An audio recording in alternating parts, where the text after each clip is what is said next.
लक्ष्मण तुरत बुलाए पुरजन विप्र समाज। राज दीन सुग्रीव कह अंगद कह जुबराज। सियावर रामचंद्र शंकर हरि ओम। उमा राम सम हित जग माही। गुरु पितु मातु बंधु प्रभु नाई। गुरु पितु मातु बंधु प्रभु नाई। सुर नर मुनि सब कह यह रीति। स्वार्थ लाग करहि सब प्रीति। स्वार्थ लाग करहि सब प्रीति। तो इस प्रकार श्री लक्ष्मण जी ने तुरंत ही सब नगरवासियों को और ब्राह्मणों के समाज को बुला लिया और उनके सामने सुग्रीव को राज्य और अंगद को युवराज पद प्रदान कर दिया। तो श्री शंकर जी कहते हैं कि हे पार्वती, जगत में श्री राम जी के समान हित करने वाला गुरु, पिता, माता, बंधु और स्वामी इनमें से कोई भी नहीं है। देवता, मनुष्य और मुनि सबकी यह रीति है कि स्वार्थ के लिए ही सब प्रीति करते हैं। बालित्रास व्याकुल दिन राति। तन बहु ब्रन चिंता जर छाती। सोई सुग्रीव कीन कपिराऊ। अति कृपाल रघुबीर सुभाऊ। अति कृपाल रघुबीर सुभाऊ। जानत हूँ अस प्रभु परिहरहि। काहे न विपति जाल नर परहि। काहे न विपति जाल नर परहि। पुनि सुग्रीव लीन बुलाए। बहु प्रकार नृपनीति सिखाए। बहु प्रकार नृपनीति सिखाए। श्री शंकर जी कहते हैं, जो सुग्रीव दिन रात बाली के भय से व्याकुल रहता था, जिसके शरीर में बहुत से घाव हो गए थे और जिसकी छाती चिंता के मारे जला करती थी, उसी सुग्रीव को प्रभु श्री राम जी ने बानरों का राजा बना दिया। इसलिए श्री रामचंद्र जी का स्वभाव अत्यंत ही कृपालु है। और जो लोग जानते हुए ऐसे प्रभु को त्याग देते हैं, वे क्यों नहीं विपत्ति के जाल में फंसे। यानी उनका विपत्ति के जाल में फंसना स्वाभाविक है। और फिर श्री राम जी ने सुग्रीव को बुला लिया और बहुत प्रकार से उन्हें राजनीति की शिक्षा दी। कह प्रभु सुनो सुग्रीव हरीसा। पुर न जाऊं 10 चारि बरिसा। गत ग्रीसम बरसा ऋतु आए। रहियो निकट शैल पर छाई। रहियो निकट शैल पर छाई। अंगद सहित करौ तुम राजू। संतत हृदय धरऊ मम काजू। संतत हृदय धरऊ मम काजू। जब सुग्रीव भवन फिर आए। राम प्रवर सन गिरि पर छाए। राम प्रवर सन गिरि पर छाए। फिर प्रभु श्री राम जी ने कहा, हे बानरपति सुग्रीव सुनो, मैं 14 वर्ष तक गांव बस्ती में नहीं जाऊंगा। ग्रीष्म ऋतु बीत कर वर्षा ऋतु आ गई है, अतः अब मैं यहाँ पर ही यानी पर्वत पर ही टिक कर रहूँगा और तुम अंगद सहित राज्य करो। मेरे काम का हृदय में सदा ध्यान रखना। उसके पश्चात जब सुग्रीव जी घर लौट आए, तब श्री राम जी परवर्षण पर्वत पर जाकर रहने लगे। प्रथम ही देवन गिरि गुआ।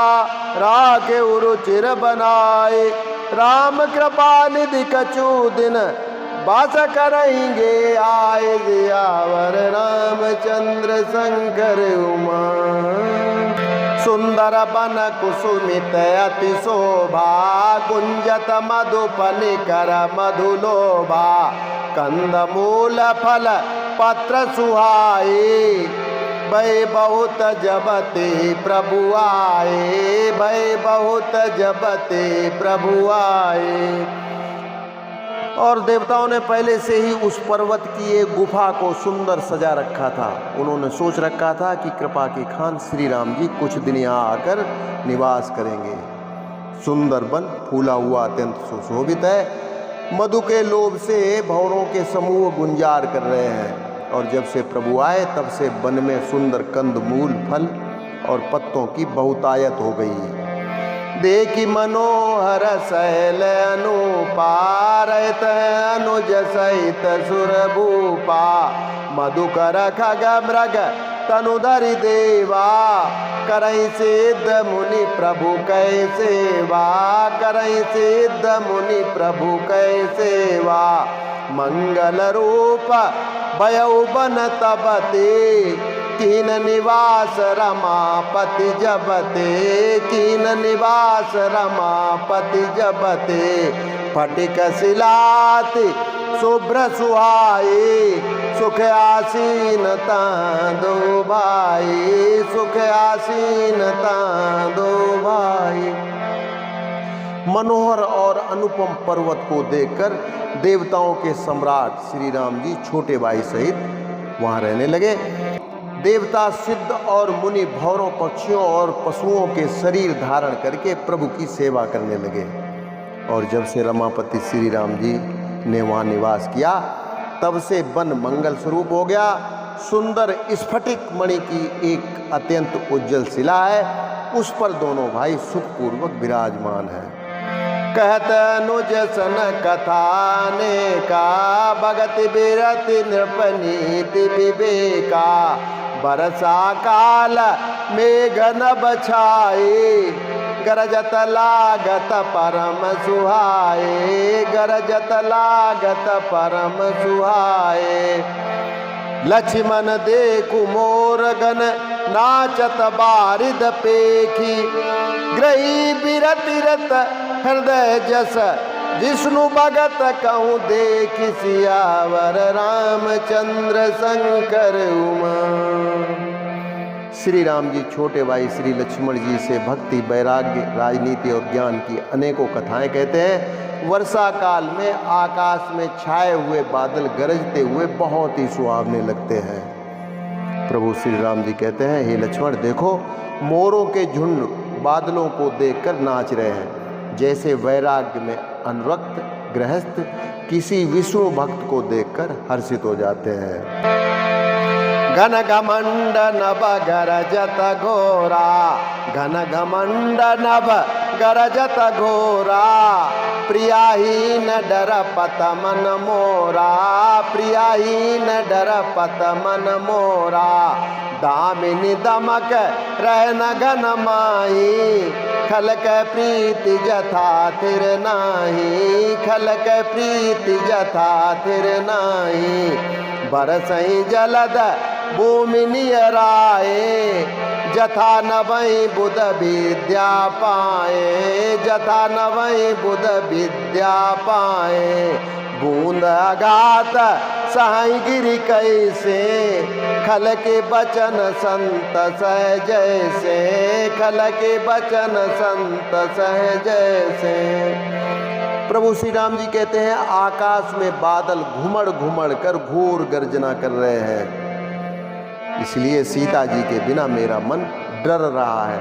बिजली की चमक बादलों में ठहरती नहीं, जैसे दुष्ट की प्रीति स्थिर नहीं रहती। और बादल पृथ्वी के समीप आकर यानी नीचे उतरकर ऐसे बरस रहे जैसे विद्या पाकर विद्वान नम्र हो जाते हैं। और बूंदों की चोट पर्वत ऐसे सह रहे हैं जैसे दुष्टों के वचन संत सहते हैं। तो बस आज के लिए इतना ही, कल फिर मिलते हैं। नमस्कार, जय श्री राम।